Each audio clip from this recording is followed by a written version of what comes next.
Hello learners, slow and steady wins the race and the race towards acing GATE and ESE. I'm here to make sure you win it. If you are struggling with the concepts of civil engineering, then strengthening your basics and practicing all kinds of questions can help you ace it. Learn live with me and get unlimited practice for GATE and ESE. Let's crack it. Unacademy. Let's crack it.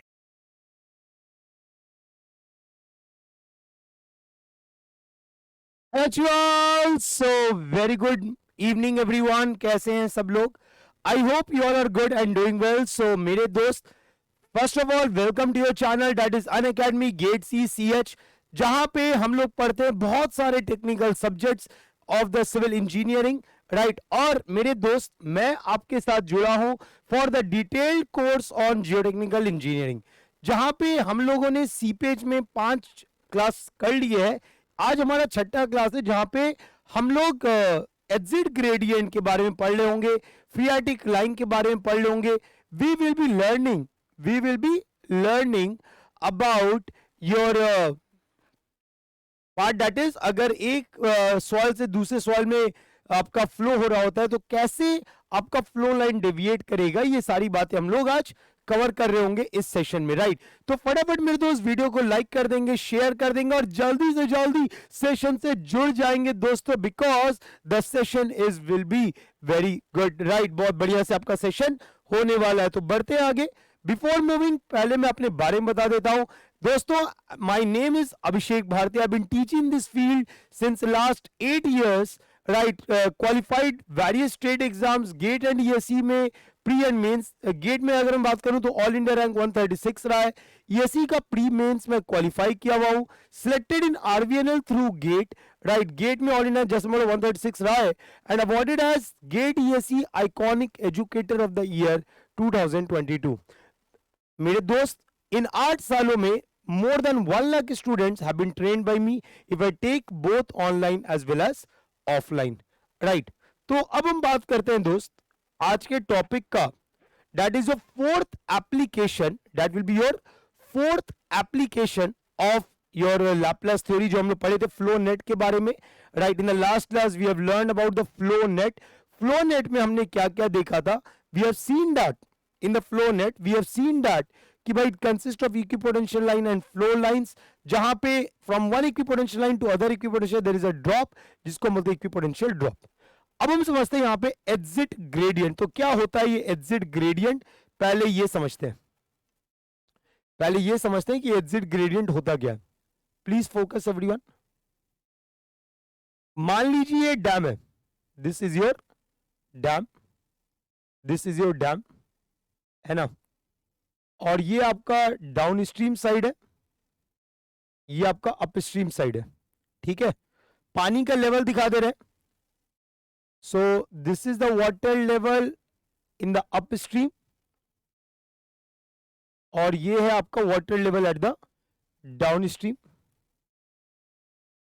So due to the difference in head, इसको हम colour बदल देते हैं। Due to the difference in head, the flow will take place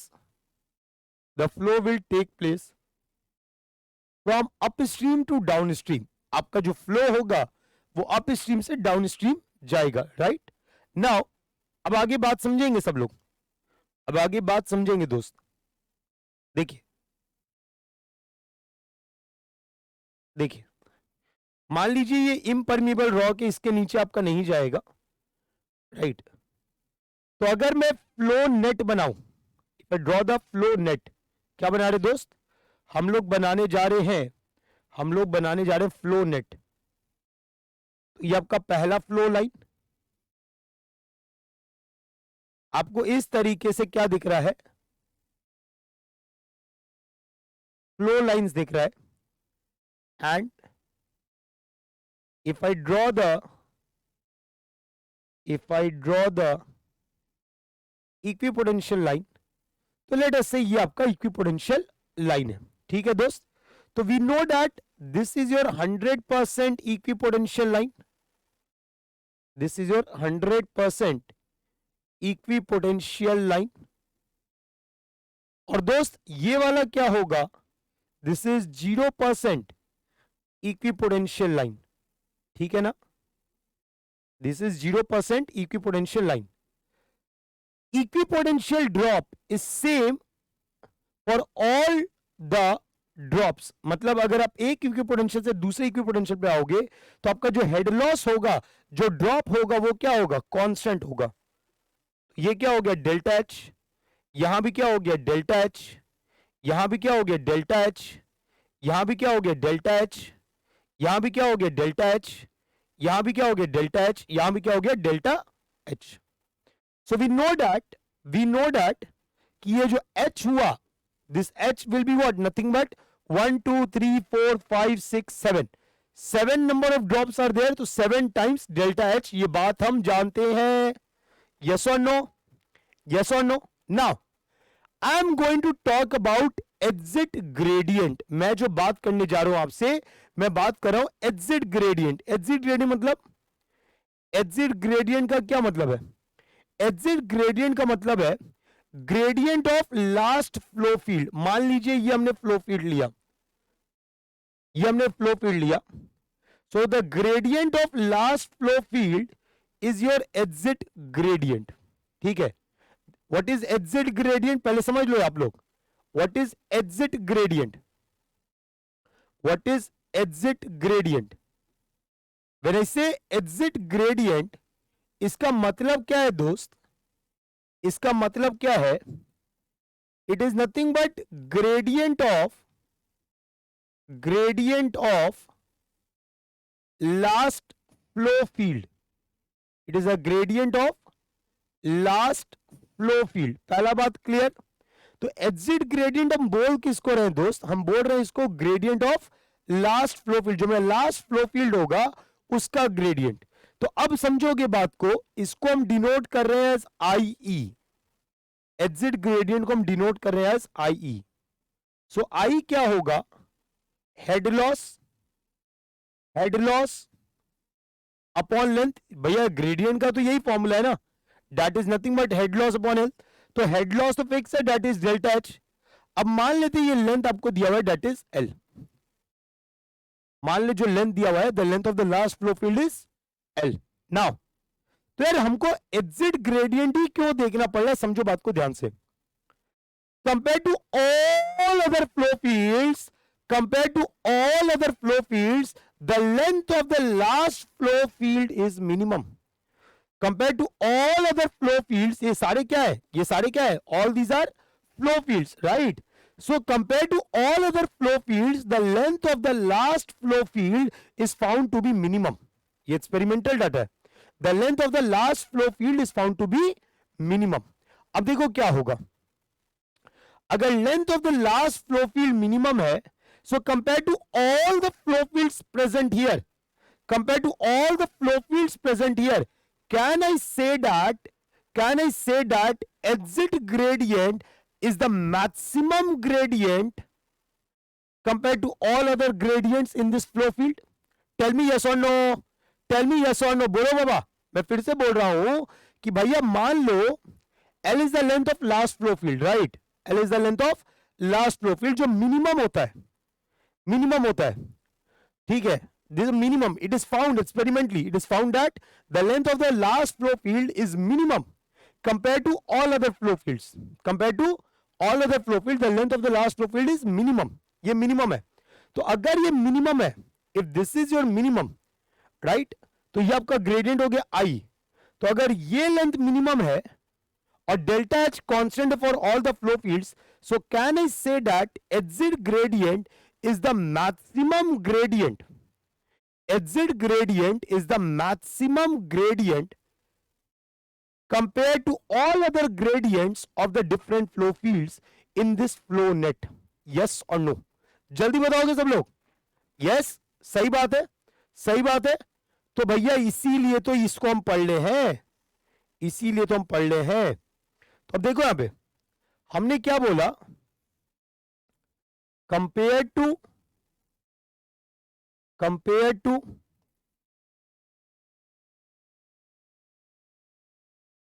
to all other flow fields, compared to all other flow fields,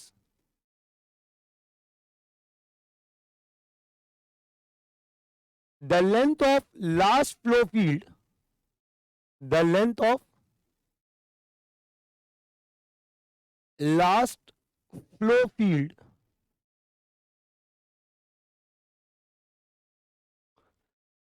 is found to be minimum, is found to be minimum, found to be minimum.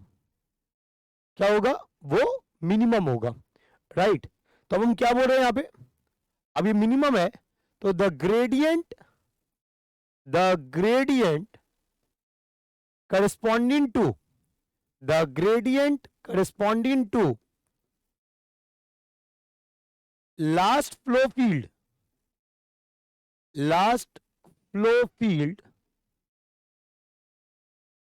is referred as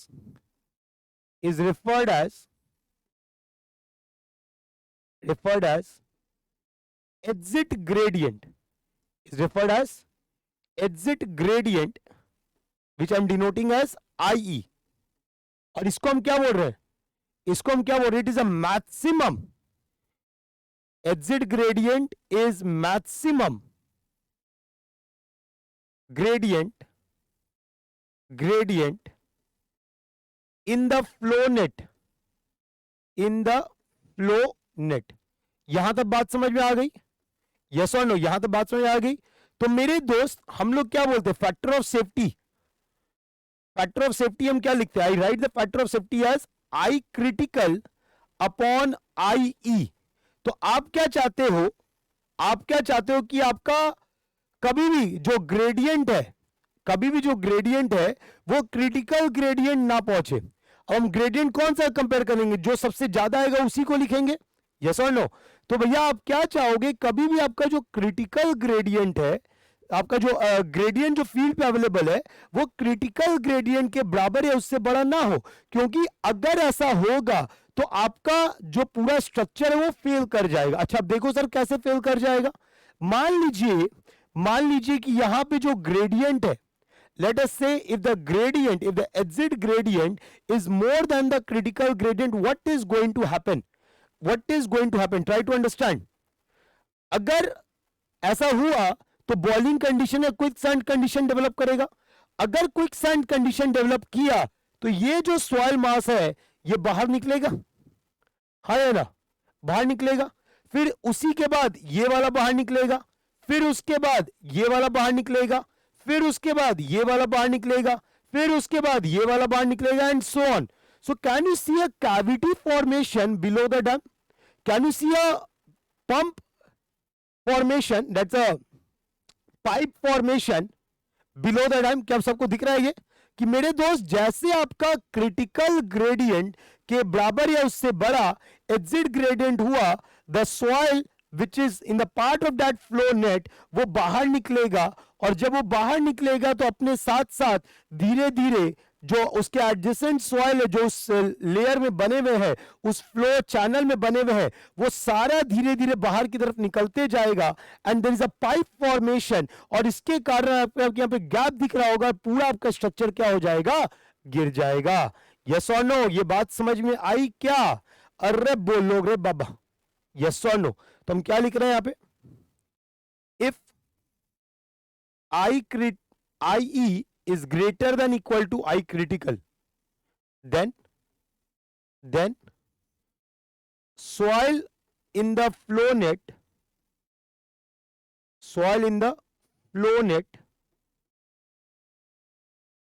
develops quicksand condition.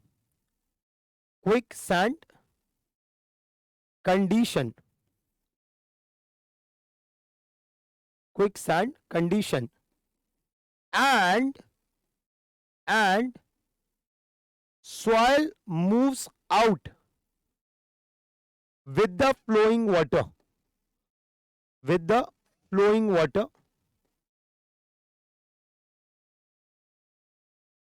Right. उसके बाद क्या बोल रहे हैं? Gradually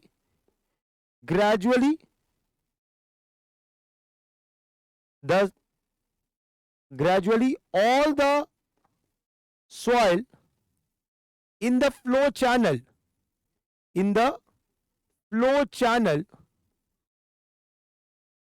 comes out and a pipe formation can be seen. A pipe formation can be seen, making the dam unstable.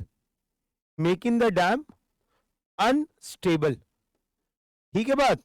तो यार हम नहीं चाहेंगे क्या कि ये डेवलप हो, कि आपका जो एग्जिट ग्रेडियंट है वो क्रिटिकल ग्रेडियंट के बराबर या उससे बड़ा हो, क्योंकि ऐसा होने से आपका स्ट्रक्चर क्या हो जाएगा? अनस्टेबल हो जाएगा, राइट? देखिए यहां पे मैं फिर से बोल रहा हूं, समझोगे बात को ध्यान से।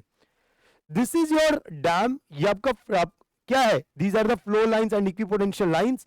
तो area bounded by two flow lines and equipotential, उसी को बोलते हैं फ्लो फील्ड, राइट? हमने क्या बोला कि compare to all other flow field, आपका जो the length of the last flow field होता है वो क्या पाया जाता है? That is minimum.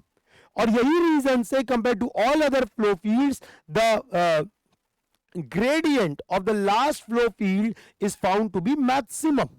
जो ग्रेडियंट होता है लास्ट फ्लो फील्ड का वो क्या होता है दोस्त? That is maximum. इसीलिए हम एग्जिट ग्रेडियंट को पढ़ ले। So the gradient of the last flow field is found to be maximum, क्योंकि डेल्टा एच तो हर जगह क्या है? डेल्टा एच हर जगह कांस्टेंट है। तो एग्जिट ग्रेडियंट मेरा क्या बन गया दोस्त? That is nothing but delta H by L, right?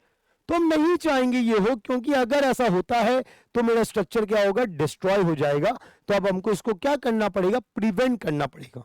we need to prevent, we need to increase the length of path, or we have to decrease the delta H, that is the equipotential drop, so that my gradient of the last flow field is less than the critical hydraulic gradient. तो अब मेरा अगला target क्या होना चाहिए? मेरा अगला target ये होना चाहिए कि एग्जिट ग्रेडियंट को कैसे कम किया जाए। ठीक है, how to red steps to reduce या methods to decrease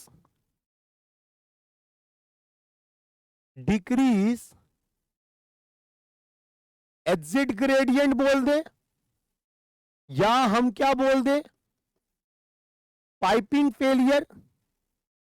methods to decrease exit gradient, चलो पहले यही ले लेते हैं।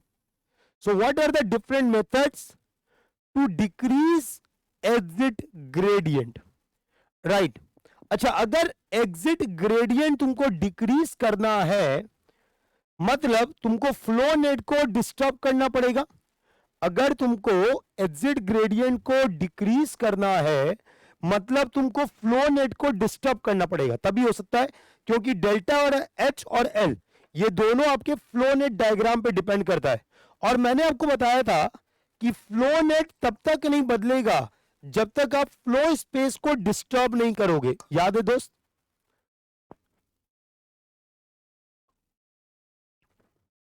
देखो हम क्या बोल रहे हैं, हम आपको बोल रहे हैं कि हमको एग्जिट ग्रेडियंट को क्या करना है? I need to reduce the exit gradient. तो अगर मुझे एग्जिट ग्रेडियंट को रेड्यूस करना है तो मुझे फ्लो नेट को डिस्टर्ब करना पड़ेगा, मतलब जो स्पेस है जिसमें फ्लो हो रहा है मुझे उसको डिस्टर्ब करना पड़ेगा। अब देखो यहां पे, तो स्टेप नंबर 1 हम बोल रहे हैं, स्टेप नंबर 1 या method number 1, not step number 1, method number 1, method number 1 क्या बोलता है? मेथड नंबर 1, मेथड नंबर 1 बोलता है प्रोवाइड शीट पाइल्स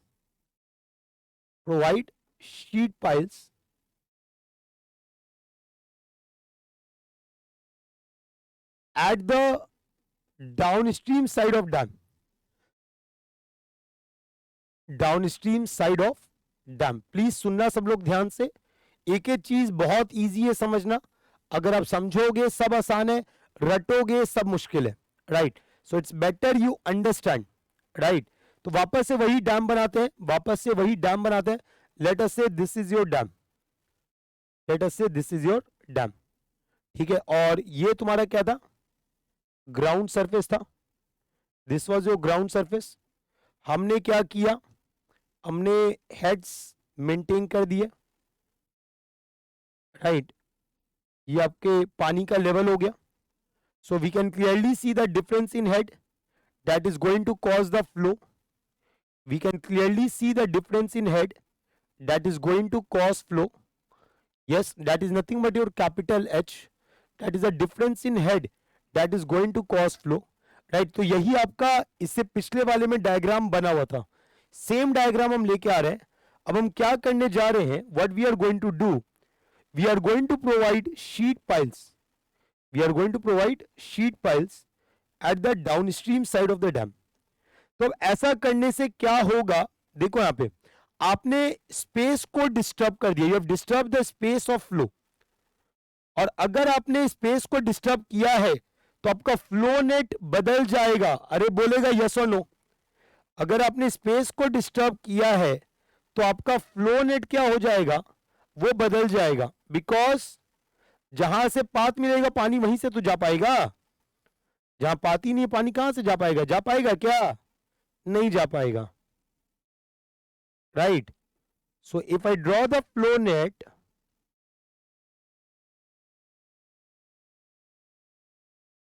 देखो यहां पे, देखो यहां पे, तो with this what has happened, with this what has happened, see here, if I say this is the length of last flow field that is L dash, right, L dash. तो ये जो एल डैश होगा ये L से क्या होगा, बड़ा हो जाएगा।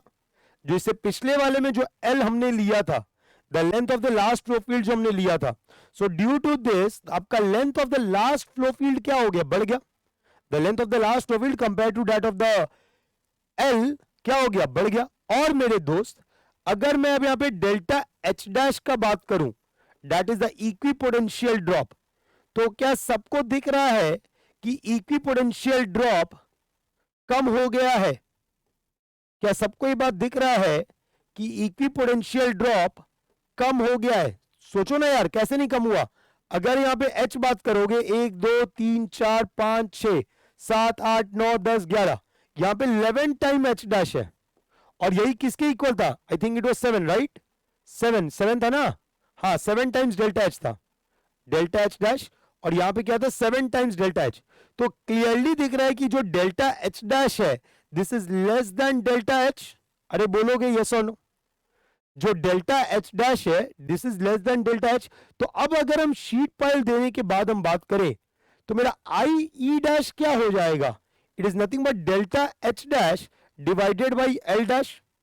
बोलो यार, तो अब अगर हम बोल रहे हैं कि भाई delta H dash is less then delta H and L dash is greater than L, तो इन दोनों सिचुएशन को मिला दे तो क्या मैं बोल सकता हूं कि I E dash that is the exit gradient after the application of sheet pile will be less than critical that is your exit gradient before sheet pile.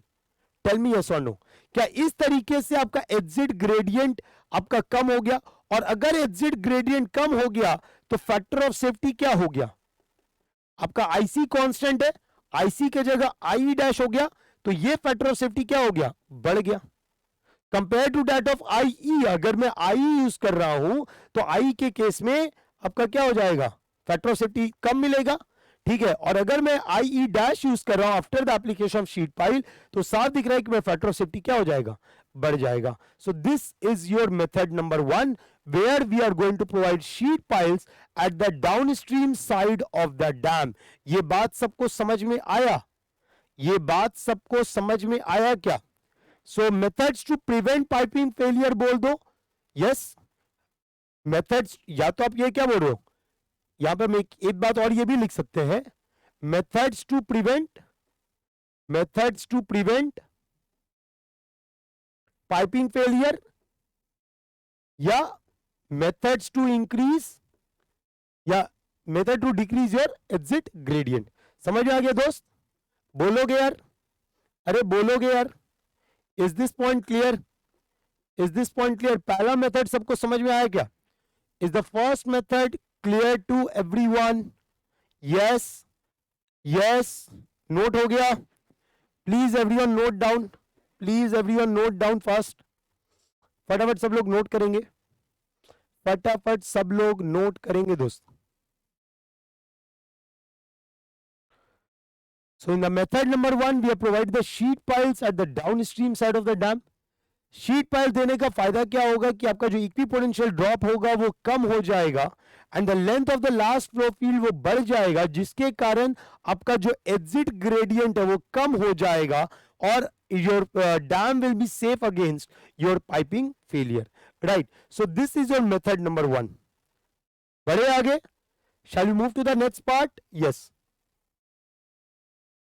Method number 2। Method number 2, method number 2 क्या बोलता है? Provide inverted filter, provide inverted filter, provide inverted filter. क्या बोल रहा है आपको करने के लिए? You provide the inverted filter. देखो, what do you inverted filter समझ में आएगा। अगर एक नॉर्मल फिल्टर तुम बनाते हो, अगर तुम एक नॉर्मल फिल्टर बनाते हो तो नॉर्मल फिल्टर में क्या होता है? नॉर्मल फिल्टर में क्या होता है? What happens in the normal filter? Yes, what happens in the normal filter? बड़े साइज का पार्टिकल का होगा, ऊपर होगा नीचे होगा? Yes, if I go for the normal filter, तो नॉर्मल फिल्टर में क्या होता है? What you use to observe कि ऊपर में छोटे साइज, नीचे में बड़ा साइज, यही देखते हो ना? अब क्या देखोगे? ऊपर में छोटे साइज का पार्टिकल होगा, ऊपर में छोटे साइज का पार्टिकल होगा, ठीक है? तो जैसे जैसे तुम नीचे आते जाओगे पार्टिकल साइज क्या होते जाएगा? बड़ा होते जाएगा। जैसे जैसे तुम नीचे आते जाओगे पार्टिकल साइज क्या होते जाएगा? बड़ा होते जाएगा। सो this is your normal filter. ये होता है आपका नॉर्मल फिल्टर। अगर मैं बोल रहा हूं कि मुझे इन्वर्टेड फिल्टर चाहिए, अगर मैं बोल रहा हूं कि मुझे क्या चाहिए, I want the inverted filter, तो इन्वर्टेड फिल्टर कैसे प्रोवाइड करोगे? देखो अब यहां पे,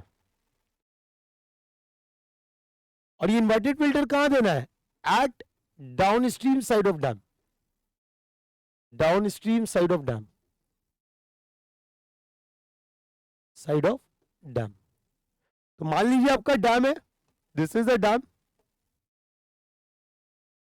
ये आपका ग्राउंड लेवल है दोस्त। वाटर टेबल लेवल अगर हम बात कर रहे हैं,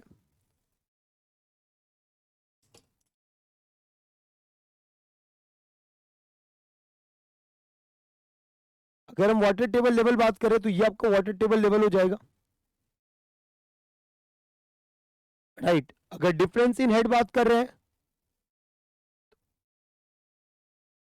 okay, so this is the head that is causing the flow. तो हम क्या करें? We are going to provide inverted filter, ठीक है? तो ये सॉइल आपको बचाना है, तो ये आपका प्रोटेक्टिव सॉइल लिख देंगे। This is a protective soil, जिसको हमको प्रोटेक्ट करना है। और अब क्या होगा? इन्वर्टेड फिल्टर होगा तो ऊपर में आपके बड़े साइज पार्टिकल होंगे, है ना? और नीचे में पार्टिकल साइज क्या होते जाएंगे? नीचे में पार्टिकल साइज क्या होते जाएंगे? छोटे होते जाएंगे। नीचे में पार्टिकल साइज क्या होते जाएंगे? छोटे होते जाएंगे। Is this point clear? तो इसी को हम बोलते हैं क्या? Inverted filter. ऊपर में बड़ा साइज, नीचे में छोटा साइज, इसी को हम क्या बोल रहे हैं दोस्त? We are referring this as a inverted filter.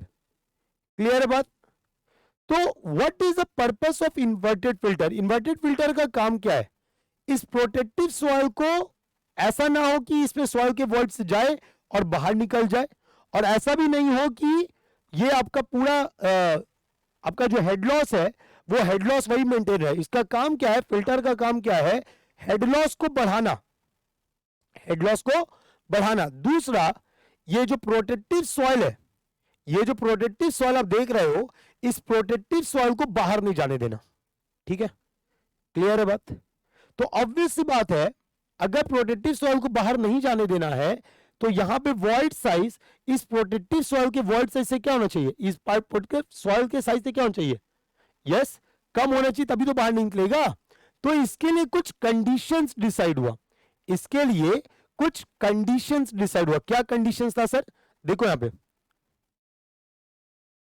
Conditions है D15 फिल्टर, फिल्टर जो आपने दिया upon D85 protective soil,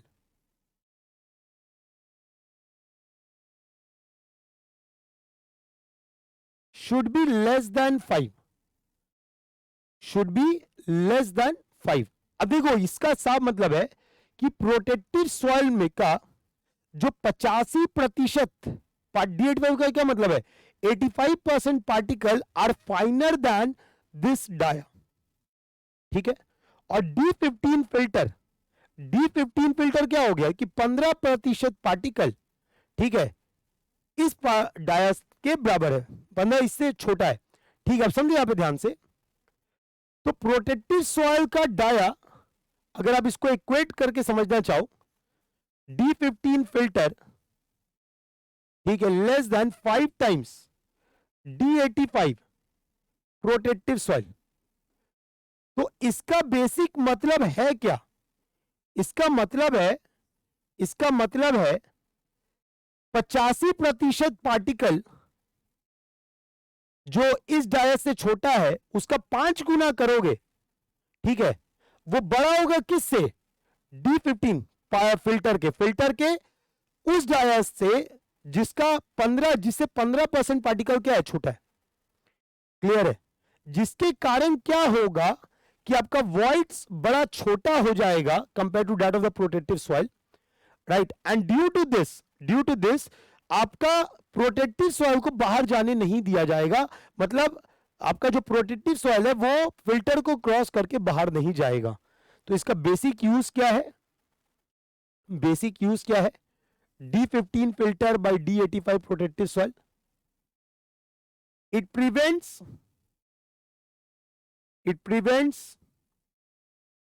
significant invasion of protective soil into filter medium,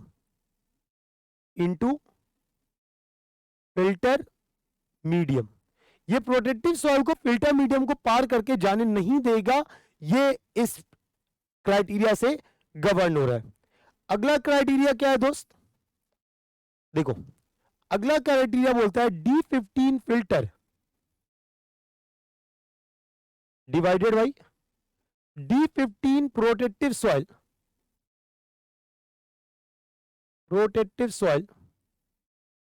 this should be greater than 4 and less than 20, तो ये जो greater than 4 है, ये situation क्या बताता है, there is sufficient loss of head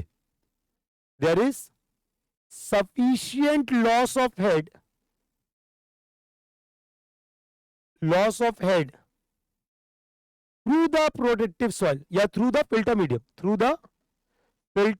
medium, ठीक है, थ्रू द फिल्टर मीडियम। ठीक है, आपका जो हेड लॉस होगा वो सफिशिएंट होगा अगर आप ये कंडीशन मेंटेन कर रहे हो, right. This what is this 20 less than, आपका क्या बोल रहा है, this is less than 20, these are additional design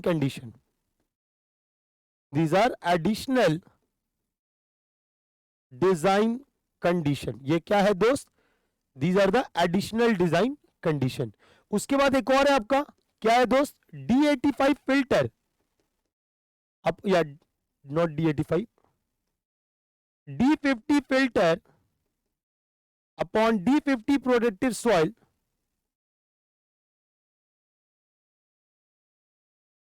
this is less than 25, this is also the additional design condition. This is also the additional design condition. Clear है बात? तो मेरे दोस्त, ये जो बात अभी मैंने बोला है डायरेक्ट आपके ऑब्जेक्टिव में पूछा जाता है.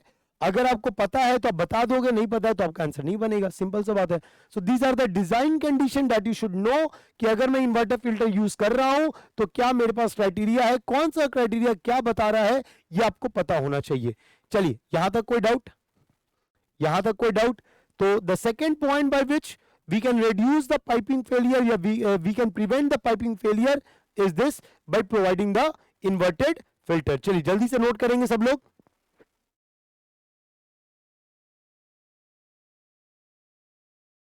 जल्दी से नोट करेंगे सब लोग. सो एग्जिट ग्रेडियंट हमने पढ़ा है अभी तक. एग्जिट ग्रेडियंट में हमने क्या बोला कि compare to all other flow fields, compared to all other flow fields, the length of the last flow field is found to be minimum, जिसके कारण compared to all other gradient, exit gradient is maximum, and if it is greater than equal to the critical gradient, it will lead to the piping failure and instability of the dam. Right तो उसको prevent करने के लिए हम क्या कर रहे हैं, इस अनस्टेबिलिटी को प्रिवेंट कर लिया, इस पाइपिंग फेलियर को प्रिवेंट करने के लिए we are providing sheet piles at the downstream side of the dam. पहला केस. दूसरा हमने क्या किया, we have provided the inverted filter. पहले केस में जो हमने शीट पाइल दिया था, तो शीट पाइल के देने के कारण क्या हो रहा है कि आपका जो लेंथ है लास्ट फ्लो फील्ड का वो बढ़ गया है, और जो डेल्टा एच है that is the equipotential drop, वो कम हो गया है. तो बोथ कंट्रीब्यूट टू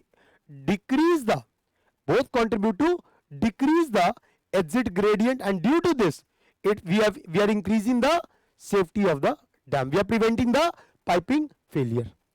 Second हमने क्या पढ़ा, we have learned about the inverted filter. Normal filter में क्या होता है, आपके ऊपर में आपका छोटा साइज होता है, नीचे आपका बड़ा साइज होता है. राइट, यहां पे उल्टा है. यहां पे आपका डाउन स्ट्रीम साइड में अगर आप देख रहे हो डैम में, तो डाउनवर्ड में आपको क्या दिखेगा, पहले छोटे पार्टिकल और ऊपर में बड़े पार्टिकल. ठीक है, कैसे हम इंश्योर करेंगे कि भाई मेरा सेफ है. So these are your design condition. यहां तक किसी को कोई डाउट है, अभी बताओगे? यहां तक किसी को कोई डाउट है, अभी बताओगे? क्लियर है यहां तक सबको? क्लियर है यहां तक सबको? चलिए ठीक. देखिए, now the third part in order to prevent the piping failure is increase factor of safety. Increase factor of safety. तो हमने बोला था कि ये जो आपका पाइपिंग फेलियर है ये किस में होगा, either it is observed in fine sand और it is observed in coarse silt, इसी में होगा. तो फाइन सैंड में आप फैक्टर ऑफ सेफ्टी क्या रखोगे, 6 to 7. कोर्स सिल्ट आप ले रहे हो तो फैक्टर ऑफ सेफ्टी क्या रखोगे, 4 to 5. So the next part that is to increase the factor of safety. Factor of safety आप बढ़ा लो ताकि आपका पाइपिंग फेलियर होने का चांसेस ना हो. तो उसका तरीका क्या है, आपका दो ही तरीके के सॉइल में आपका क्विक सैंड कंडीशन पाया जाता है, या तो फाइन सैंड या तो कोर्स सिल्ट. फाइन सैंड में you can make it 6 to 7, coarse silt में you can make it 4 to 5. So that's all from exit gradient. इससे ज्यादा कहीं भी किसी भी एग्जाम में आपसे नहीं पूछने वाला. This is more than enough that I've taught you right now. This is more than enough that I've taught you right now. इससे ज्यादा आपसे कहीं नहीं पूछा जाएगा. ठीक है, you can rely on this part without any doubt, without any mindset कि यार सर इससे ज्यादा आ गया तो इससे ज्यादा कुछ नहीं आता. That is enough. This is more than enough. Clear है बात? चलो, तो हमने एग्जिट ग्रेडियंट क्या होता है ये पढ़ लिया, उसका प्रिवेंटिव मेजर पढ़ लिया कि पाइपिंग फेलियर को कैसे प्रिवेंट करना है, वो सारी बातें हमने यहाँ पे कर ली है. ठीक है, अरे बोलता नहीं है, सही बात. चलिए, now the next part we are going to talk about is your flow through different soil. जैसे मान लीजिए ये आपका जंक्शन है, दिस द इंटरफेस राइट. इधर आपका सॉइल 1 है, one side, there is soil 1, on the other side there is soil 2. ठीक है, फ्लो हो रहा है, flow is occurring, right.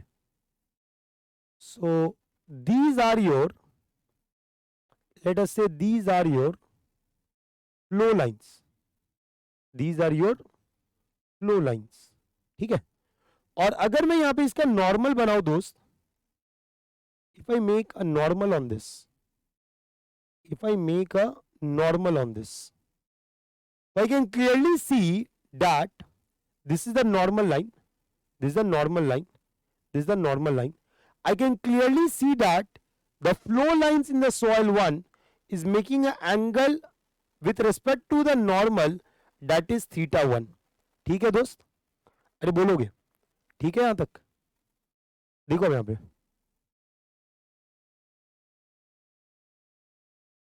so it is making an angle with respect to the normal.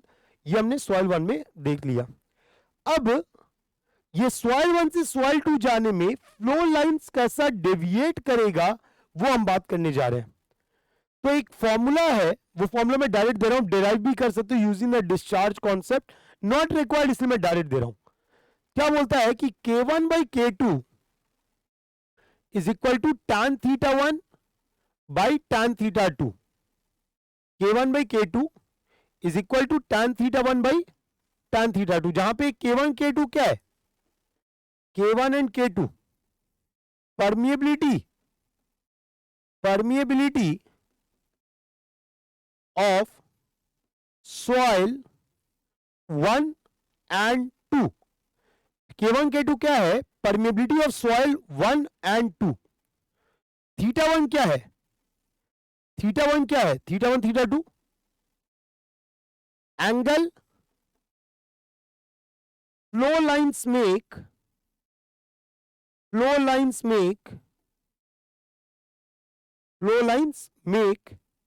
with normal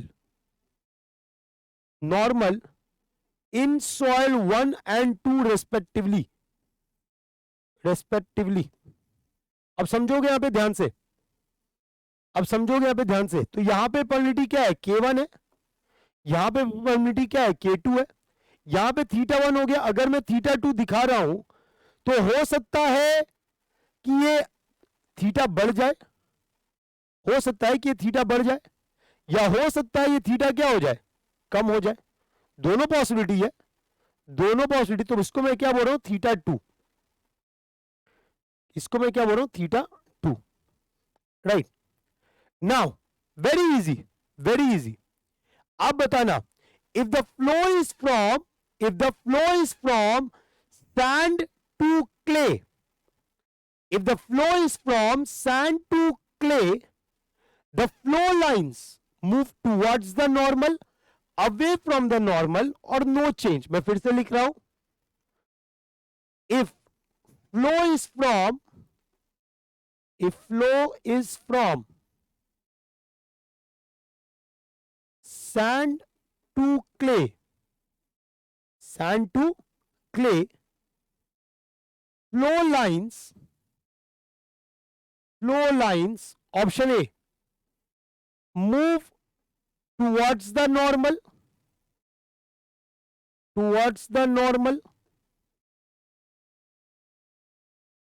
B, move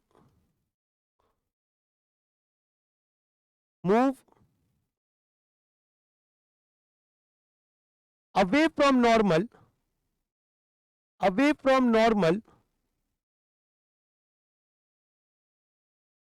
और C, no change, flow lines में कोई change नहीं होगा. तो अब समझते हैं ध्यान से, मेरा फ्लो कहां से हो रहा है, सैंड से क्ले हो रहा है, मेरा फ्लो कहां से हो रहा है, सैंड से क्ले हो रहा है. तो सैंड की परमेबिलिटी ज्यादा है, तो अगर सैंड की परमेबिलिटी ज्यादा है तो ऑब्वियस बात है थीटा 1 ज्यादा होगा compare to that of the theta 2. तो अगर थीटा 1 ज्यादा है compare to that of the theta 2, तो अगर ये सीधा जा रहा था, अगर मान लो थीटा 1 एंगल से जा रहा था, नॉर्मल से बना के, तो थीटा टू अगर कम है तो you can see that the flow lines is moving towards the normal, जो पहले नॉर्मल से एंगल बना रहा था, क्योंकि थीटा टू कम है, क्योंकि थीटा टू क्या है, कम है, तो आपको साफ साफ दिख रहा है कि आपका जो लाइन है वो क्या होगा, this is going to move towards the normal. ये बात सबको समझ में आई क्या, ये बात सबको समझ में आई क्या? तो यहां पे क्या हो जाएगा, it move towards the normal. Clearly? Similarly अगला लिख दे, अगला लिखते हैं, क्या लिखते हैं भाई, if the flow is from, if flow is from clay to sand, clay to sand, flow lines, अब बताओ क्या होगा, फ्लो लाइंस, अब बताओ क्या होगा, yes, A move towards the normal, move towards the normal, B move away from normal, away from normal, और C no change, no change. क्या हो जाएगा दोस्त, साफ हो जाएगा, बड़ा क्लियर है, बड़ा क्लियर कि यार K1 is less than K2, why, because clay से सैंड जा रहा है, clay community K1, sand community K2, तो K1 से K2 जा रहा है, तो K1 से K2 जा रहा है, तो साफ दिख रहा है कि θ1 विल बी लेस देन θ2, तो आपका जो फ्लो लाइन है वो एक एंगल θ1 बनाया हुआ था। अब अगर θ2 बढ़ेगा तो ऑब्वियस सी बात है आपका जो फ्लो लाइन है वो आपके नॉर्मल से क्या हो रहा है, दूर जा रहा है, so it is moving away from the normal. The answer is B. Is it clear to everyone? Is this point clear to all? Is this point clear to everyone? Yes बोलोगे यार, बात समझ में आ गई, बात समझ में आ गई। तो ये आपका जब फ्लो होता है फ्रॉम एक सॉइल से दूसरा सॉइल, तो आपका फ्लो लाइंस कैसे चेंज करता है वो यहां पे मैंने आपको बताया। ठीक है, फटाफट नोट करेंगे सब लोग, everyone please note down the first, note down first.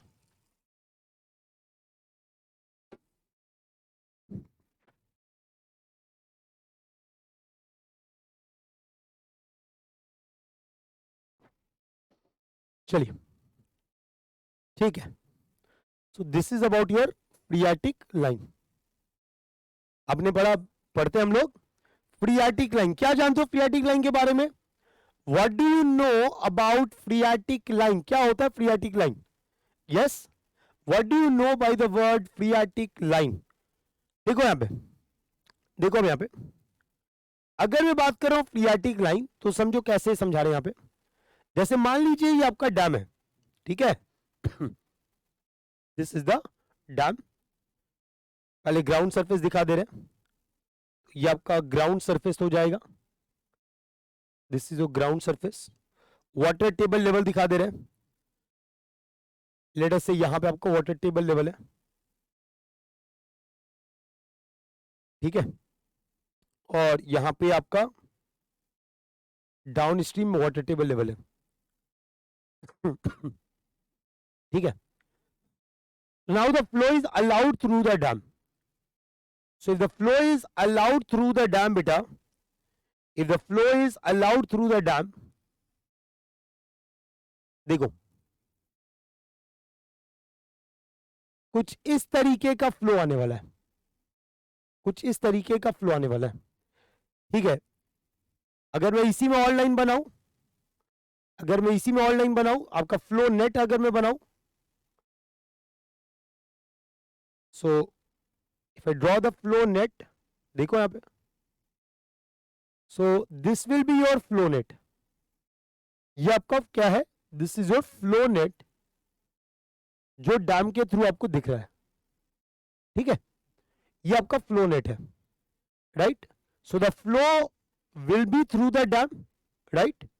तो ये जो टॉप लाइन देख रहे हो ये क्या है, अगर मैं ये टॉप लाइन के बारे में बात करूं, I talk about this top line, I talk about this top line, just look here,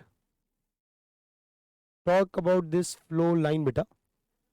So this top line, this top flow line, इसी को हम क्या बोल रहे हैं, this top flow line, इसी को हम क्या बोल रहे हैं, फ्रियाटिक लाइन।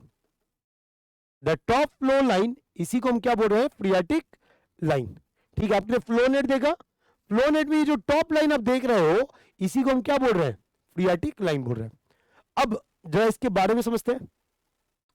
इसके नीचे या इस पॉइंट तक आपका जो प्रेशर है वो हाइड्रोस्टैटिक है, या इसके नीचे आपका प्रेशर जो है वो क्या है, हाइड्रोस्टैटिक है।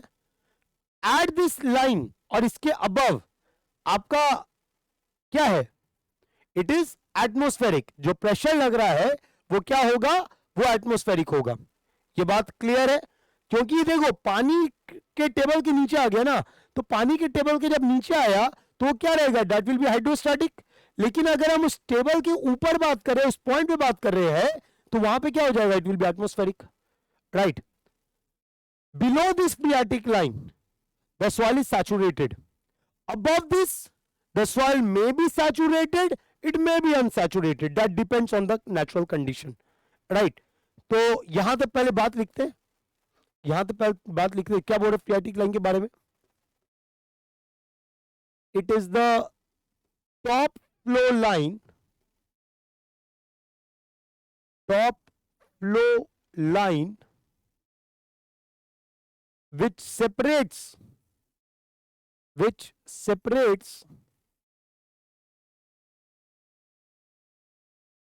saturated soil mass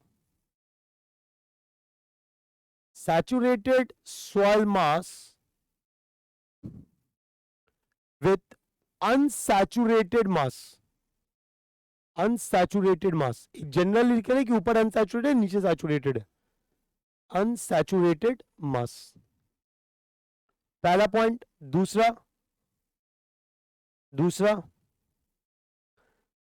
the pressure on and above the phreatic line,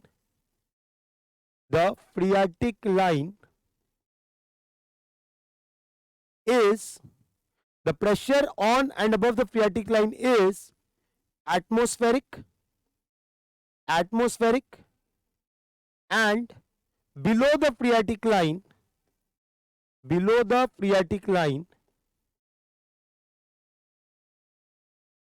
is hydrostatic, ठीक है दोस्त, ये आपका अगला पॉइंट हुआ। नेक्स्ट ये आपका 2 पॉइंट समझ में आ गया सबको, is that 2 point clear to everyone.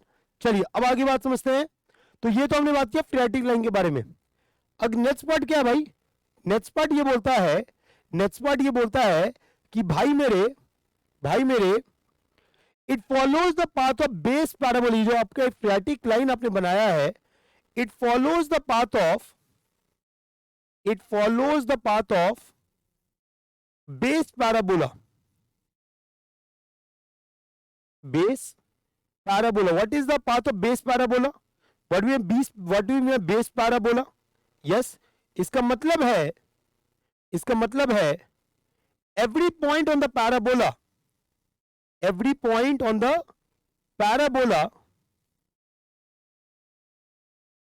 is equidistant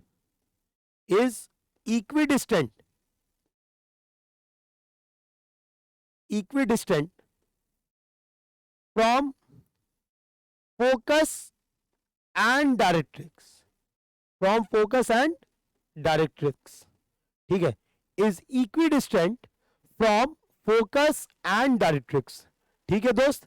तो ये आपको बात है कि भाई फ्रियाटिक लाइन क्या पाथ फॉलो करता है, it follows a path of base parabola. Base parabola क्या होता है कि every point on the parabola is equidistant from focus and directrix, ठीक है दोस्त, क्लियर है बात। अब इसको चीज समझ लो, यहाँ पे डायग्राम में, इसको डायग्राम में समझ लो, देखो यहाँ पे यस, देखिए यहाँ पे, इसे मान लीजिए ये आपका मेन लाइन है।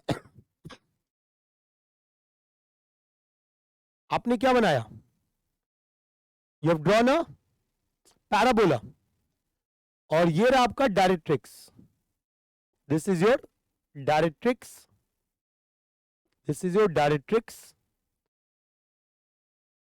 ये आपका फोकस है, राइट। तो हम क्या बोल रहे हैं, every point on the parabola, every point on the parabola is equidistant from focus and equidistant from the directrix. ये बात आपको बोल रहे हैं, is equidistant from the focus and directrix. So this is your base parabola, this is your base parabola. ठीक है, clear point. इसी को आप क्या बोलते हो, बेस पैराबोला। समझ में आ गया यहां तक, बोलोगे यार सब लोग। तो फ्रियाटिक लाइन क्लियर है क्या, फ्रियाटिक लाइन क्लियर है क्या, जल्दी बताएंगे। Is the phreatic line clear to all, yes. चलिए देखिए यहां पे, if the phreatic line is clear, if the phreatic line is clear. अब मन में हो रहा है, अब मन में हो रहा है कि सर इसको बनाएंगे कैसे, अब मन में हो रहा है कि सर इसको बनाएंगे कैसे। तो देखिए सब लोग, देखिए सब लोग, यस। इस वाले पार्ट को रिमूव करते हैं, ठीक है, ठीक है। तो मन में हो रहा है सर इसको बनाएंगे कैसे, कैसे बनाएंगे, देखिए यहां पे सब लोग। 8 मिनट बेटा।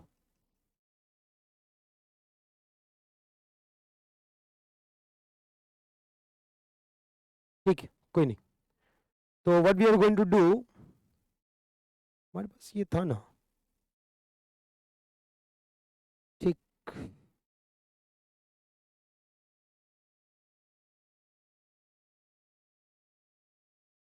मिटाएंगे पूरा मिट जाएगा।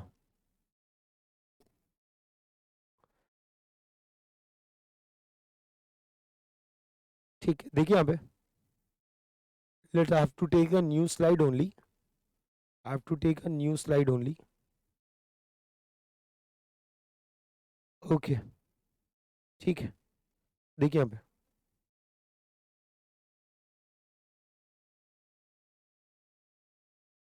इसको यहाँ कर दिए, we are removing this, okay, ठीक है। देखिए यहाँ पे, so give that we are going to know, understand what are the points to draw the phreatic line, points or steps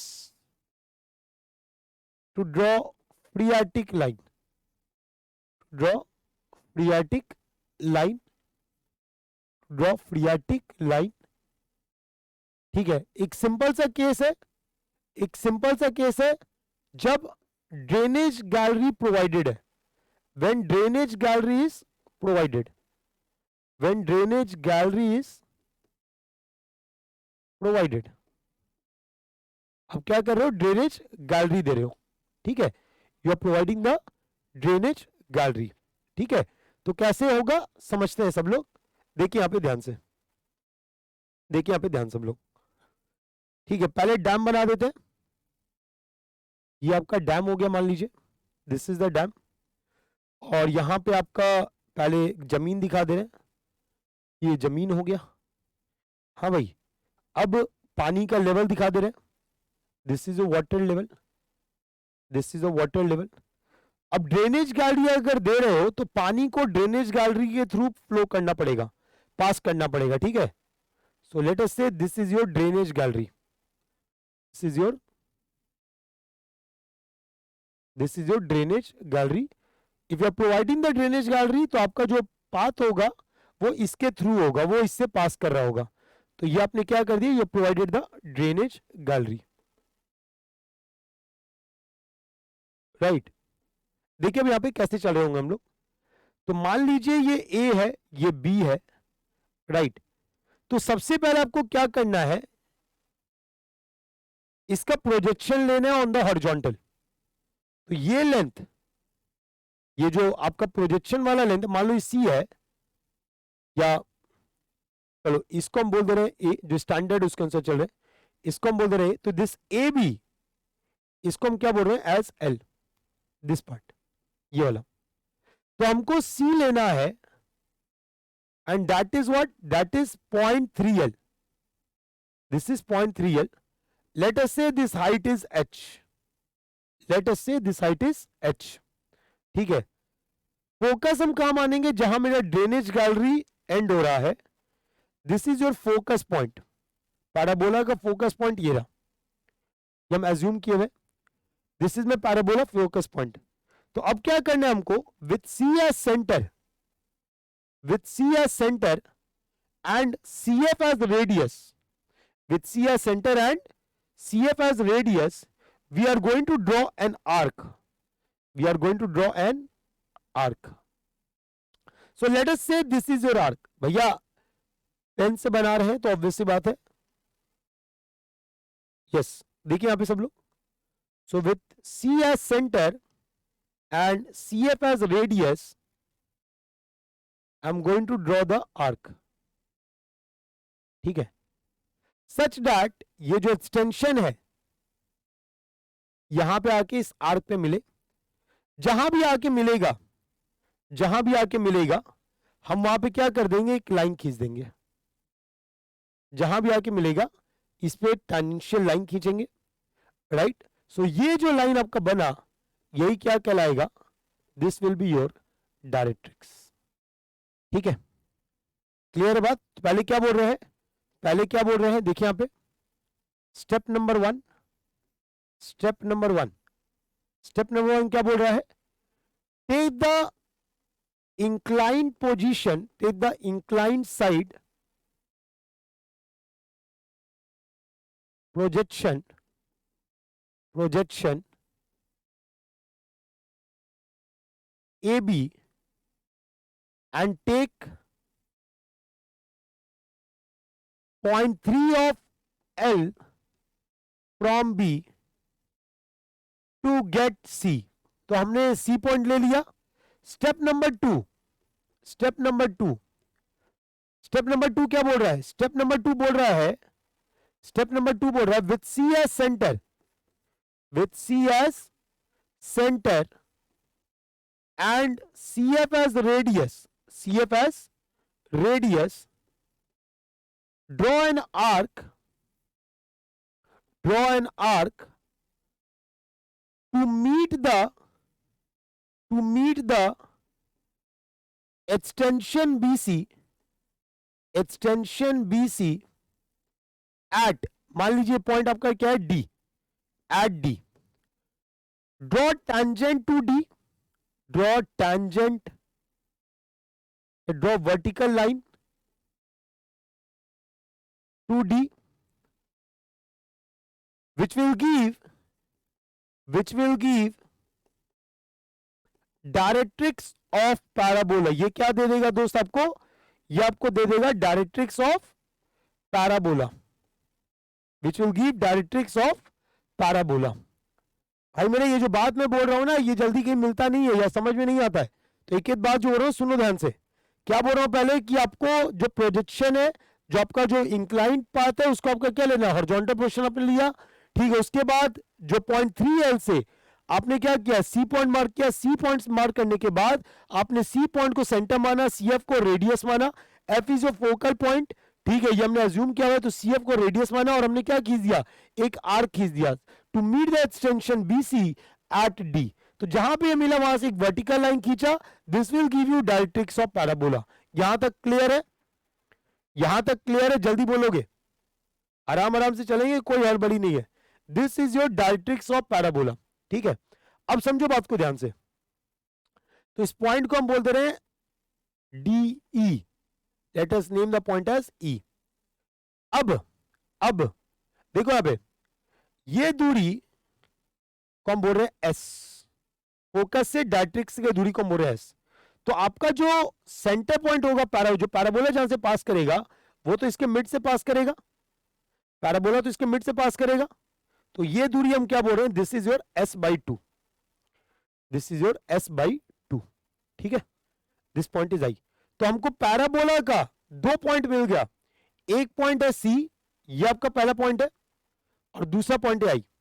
अब हमको कोई भी कर्व बनाना, हमको स्ट्रेट लाइन होता तो डायरेक्ट कनेक्ट कर देता, अब अगर कर्व बनाना है तो हमको 3 पॉइंट चाहिए होंगे, राइट। तो की 3 पॉइंट लिए हम क्या करने जा रहे हैं, हम 3 पॉइंट लिए क्या करने जा रहे हैं, at a distance h from f, at a distance h from f, I am going to construct a vertical line, I am going to construct a vertical line, ठीक है।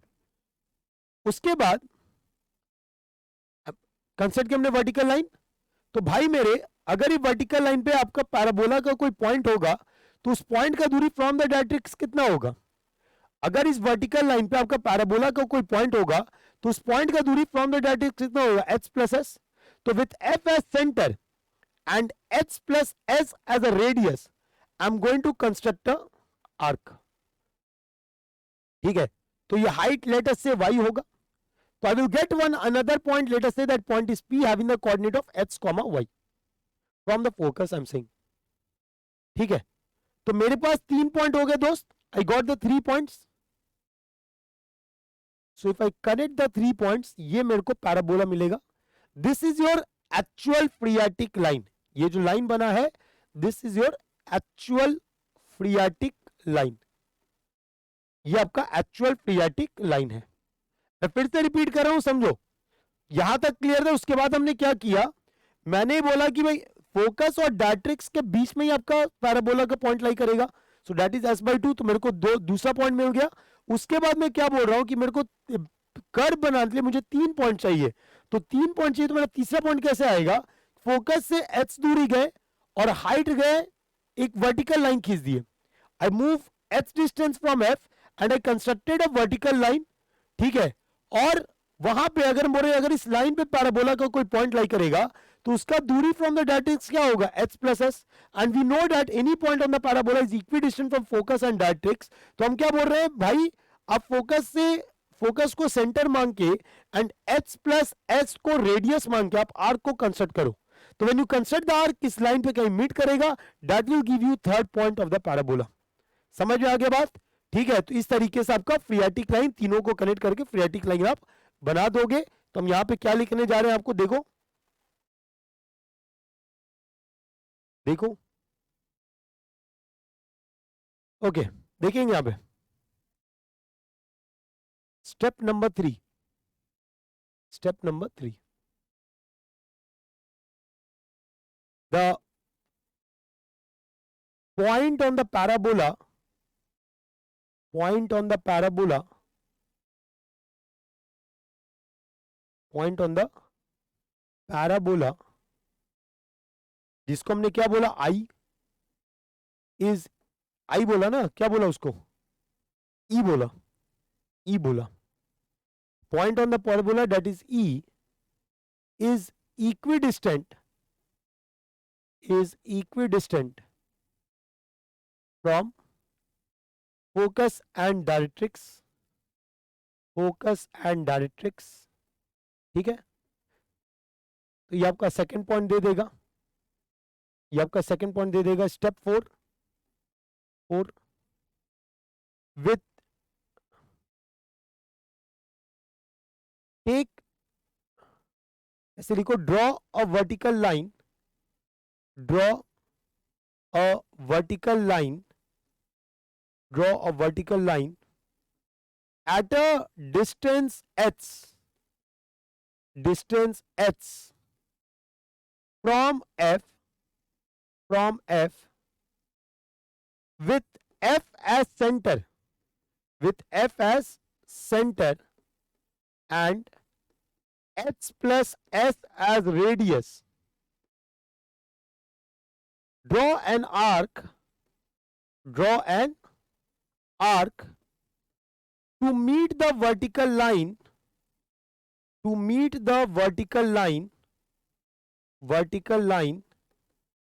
at P, ठीक है। Step 5, connect C, P and E to get actual phreatic line. This is your actual phreatic line, to get actual phreatic line, ठीक है दोस्त। अब समझोगे यहां पे ध्यान से। अब मैंने बोला एक्चुअल मतलब एक एज्यूम कर रहे होंगे हम, एज्यूम क्या करेंगे, हम एज्यूम ये करेंगे कि मेरा जो फ्रियाटिक लाइन है वो बी से स्टार्ट हो रहा है। ये जो हम अगर बी से स्टार्ट करके पास करा रहे हैं, तो ये जो आप लाइन बना रहे हो, अगर आप बी से स्टार्ट करके बना रहे हो, तो ये जो बना रहे हो, this is your assumed phreatic line.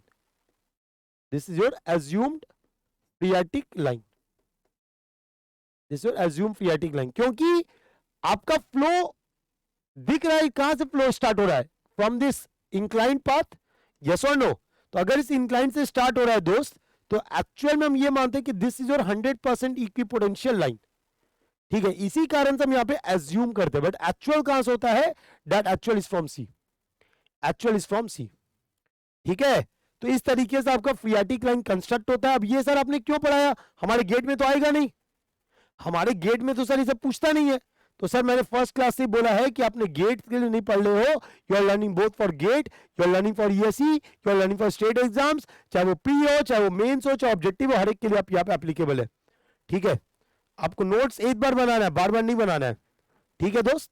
अब यहां पे बात आता है कि सर मेरे को डिस्चार्ज निकालना है. I want to find the discharge. I want to find the discharge. तो देखिए यहां पे ध्यान से, बहुत ईजी है डिस्चार्ज निकालना. बहुत ईजी है डिस्चार्ज निकालना, समझेंगे. We know that Darcy law is valid, right? Darcy law is valid. We know this point. भैया डार्सी लॉ क्या होगा? वैलिड है. अगर डार्सी लॉ वैलिड है दोस्त, if the Darcy law is valid, तो डिस्चार्ज बराबर क्या होगा? के आई ए. ठीक है, के आई ए. अब यहां पे जरा ध्यान देंगे. अगर मैं यहां पे डिस्चार्ज लिखूं तो can I say that with a small change in dx the height is changing by dy? With a small change in dx the height changes what? dy. तो अगर मैं ये बात बोल सकता हूं तो क्या यहां पे I can write k into I is what? Nothing but dy by dx. And what is the area? अब समझोगे यहां पे, ये हाइट y है. एरिया क्या होगा? हमने यूनिट थिकनेस माना था, तो एरिया क्या होगा दोस्त? It is nothing but y into 1. It is nothing but y into 1. ठीक है, k into D Y by D H into Y into 1. Now everyone please focus. अगर मैं पॉइंट सी, ये जो पॉइंट P बात किया है, ये आपका जो पॉइंट P है, अगर मैं इस पॉइंट P पे अगर ध्यान दूं तो H square plus Y square, देखो यहां पे फोकस का दूरी आपको कैसे दिख रहा है? Root over H square plus Y square दिख रहा है. और क्या ये एच प्लस एस के बराबर है? सोच के देखो फिर से. Root over H square plus Y square give you the focus distance from the point. Focus distance from the point. और डायरेक्ट डिस्टेंस कौन बताएगा? H plus S. तो भैया दोनों क्या होगा? बराबर होगा, क्योंकि ये फ्रीएटिक लाइन है. तो क्या लिख रहे हैं for point P. For point P क्या बोल रहे हैं भाई? We are saying that H plus S, जो पॉइंट पी का दूरी फ्रॉम द डायरेक्ट्रिक्स, ये बराबर है root over H square plus Y square. इसमें कोई डाउट नहीं होना चाहिए किसी को. इसमें कोई डाउट नहीं होना चाहिए किसी को. This should be crystal clear to everyone, क्योंकि this is the distance of the point from the focus, this is the distance of the point from the directrix. Now my dear friend please have a look. तो हमको क्या चाहिए? D Y by D H. तो हमको इसको y के term में लिखना है.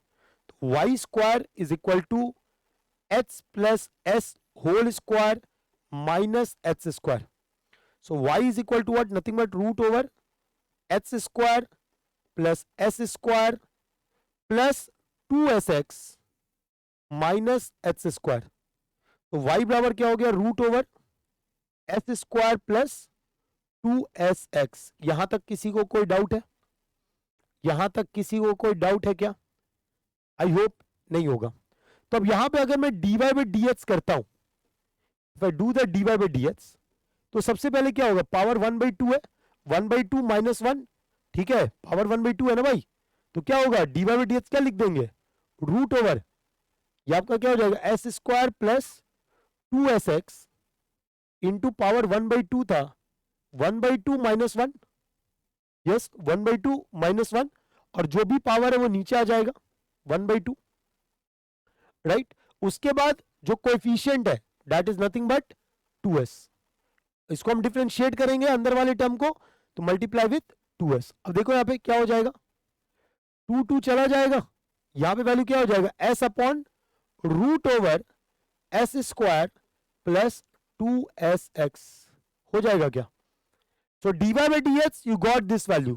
तो अब मेरे को डिस्चार्ज का फॉर्मूला अगर हम लिखते हैं Q बराबर के dy बाई डी एच क्या है, S by root over S square plus 2sx, और y आपका क्या है दोस्त, it is nothing but root over S square plus 2sx। क्या आपको ये कैंसिल आउट हो जाएगा, ये कैंसिल आउट हो जाएगा, तो आपका डिस्चार्ज बराबर क्या हो गया, k into S. Discharge is nothing but k into S. लेकिन मेरे दोस्त अभी मेरे को यहां पे s नहीं पता, मेरे को यहां पे s नहीं पता कि s क्या है। I have to find it, I have to find it. कैसे निकालेंगे समझो, कैसे निकालेंगे समझो। पॉइंट सी को पकड़ो, point C lies on the parabola, point C lies on the parabola. तो अगर आप पॉइंट सी को पकड़ ले हो तो आपको पॉइंट सी का दूरी फ्रॉम द फोकस दिया होगा, इसको हम बोल रहे हैं डी। पॉइंट सी का दूरी फ्रॉम द फोकस दिया होगा, इसको हम बोल रहे हैं डी। तो सी के लिए हम क्या बोल रहे हैं, for C if I look at the distance from the focus it will be root over H square plus D square, it will be nothing but H square plus D square. और अगर मैं बात कर रहा हूं the distance of the point C from the directrix it is nothing but D plus S. तो अब देखो यहां पे, देखो यहां पे for point C, for point C क्या बोल रहे हैं दोस्त, we are saying that root over H square plus D square it is nothing but D plus S. तो यहां से एस बराबर क्या हो जाएगा, D root over H square plus D square minus D. बस हो गया, आपको एस का भी वैल्यू मिल गया in terms of H and D, you get the value of S also in terms of D. आपको डिस्चार्ज पता है, इक्वेट करोगे आंसर आ जाएगा, इक्वेट करोगे आंसर आ जाएगा, राइट। क्लियर है। तो ये फॉर्मूला को करने के लिए हमने इतना मेहनत किया। गेट में आपको फॉर्मूला से सवाल आता है गेट में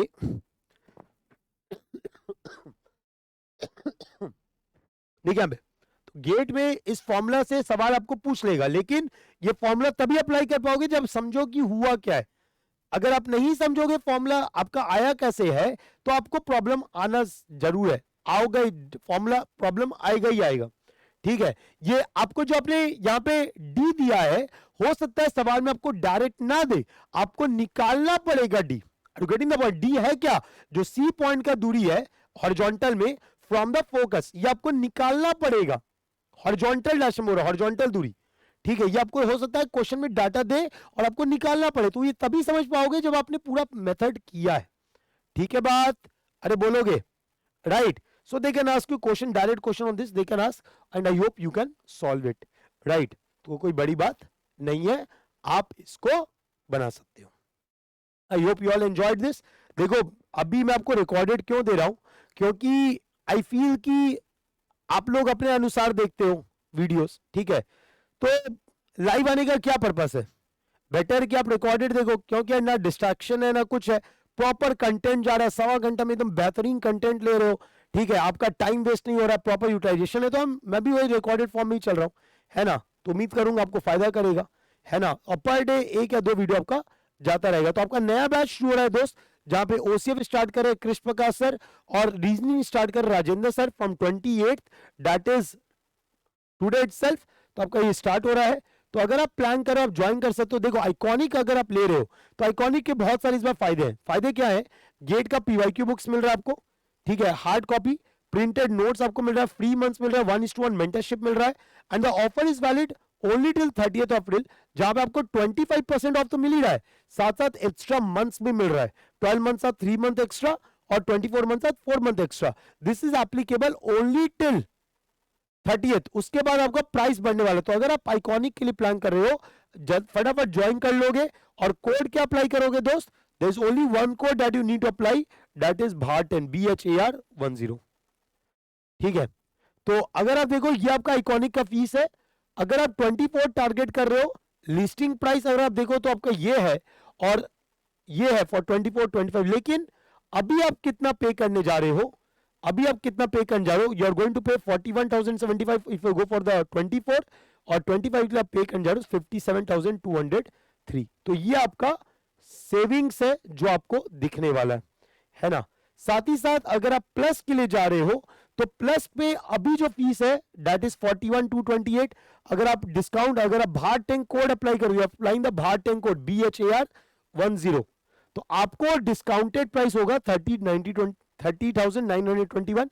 ये आपका प्राइस होगा। अगर 25 टारगेट कर रहे हो, ये आपका प्लस का फीस है। अभी आप अगर अप्लाई कर रहे हो using the code Bharat 10, 25% discount है, आपको इतना पड़ेगा, दैट इज 47,020, राइट। तो साथ ही साथ अगर आप स्कॉलरशिप के लिए जा रहे हो तो आपको मिलता रहता है ये तो, है ना। और मेरे दोस्त, if you want to go for the offline class जहां पे आपको प्लान वे में सब कुछ पढ़ना है, जहां पे आपको एक माहौल चाहिए बैठ के पढ़ना है, सो आप ऑफलाइन बैचेस ज्वाइन कर सकते हो। आपका अगला ऑफलाइन बैच May 19 का स्टार्ट हो रहा है, तो आप उसको ज्वाइन कर सकते हो, ठीक है। And these are the prices. अभी आपका 50% ऑफ चल रहा है इन द ऑफलाइन बैच। तो अगर आपको लग रहा है ऑफलाइन बैच ज्वाइन करना है, मुझे ऑनलाइन में ज्यादा पैसा नहीं देना है, मैं ऑफलाइन करना चाहता हूं, तो अभी आपको 50% ऑफ चल रहा है। तो जो भी बच्चे दिल्ली जाके पढ़ सकते हैं, गो देयर एंड ज्वाइन। आपका May 19 को आपका अगला बैच शुरू हो रहा है, डू ज्वाइन देयर, राइट। और भूलना नहीं, कहीं भी कोई भी कहीं भी ज्वाइन करना हो, आपके पास सिर्फ एक कोड होना चाहिए, दैट इज भारत10 BHAR10। Apply that code and get the subscription, right. Thank you everyone, I hope you all enjoyed it. मजा आया होगा और मैं उम्मीद करूंगा आपको इसी तरीके से अच्छे कंटेंट देता रहूं और आपको पढ़ाई में आपके मदद करता रहूं, right. Thank you everyone, meet you all for the next class tomorrow. Till then, bye bye.